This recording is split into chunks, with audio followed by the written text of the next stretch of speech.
क्या आपको पता है कि ये लोग गधों को गुलाब जामुन क्यों खिला रहे हैं? अगर नहीं तो चलिए मैं आपको बताता हूँ। दोस्तों, अगर आप समझ रहे हैं कि ये किसी फिल्म की शूटिंग है या कोई रील बनाई जा रही, तो ऐसा कुछ भी नहीं। ये भारत के शहर भोपाल के असल मनाज़र है, जहाँ आज के मेहमान खुसूसी कोई वजीर या अदाकार नहीं बल्कि गधे हैं। जी हाँ दोस्तों, गधों के सामने गुलाब जामुनों की प्लेटें रखी गई। लोग इर्द गिर्द खड़े होकर इन्हें खिला रहे और वजह सुनकर आप भी कहेंगे कि ये आखिर क्या हो रहा है। असल में बारिश ना होने पर भारत में लोग खासे परेशान, और उनका मानना ये है कि अगर गधों को गुलाब जामुन खिलाए जाए तो बारिश के देवता खुश हो जाते हैं और मानसून मेहरबान हो जाता है। इसीलिए ये लोग गधों की दावत कर रहे हैं, और वो भी मिठाई के साथ। दिलचस्प बात यह है कि भारत में ये पहला अजीबोगरीब अकीदा नहीं।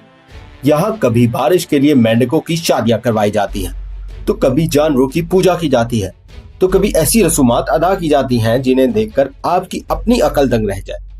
जी हाँ दोस्तों, इस वीडियो के बारे में आपकी क्या राय है, हमें कमेंट्स में लाजमी बताएं। और ऐसी दिलचस्प और हैरान कुन वीडियोस के लिए हमारे पेज उर्दू दुनिया को फॉलो करना मत भूलिएगा। शुक्रिया।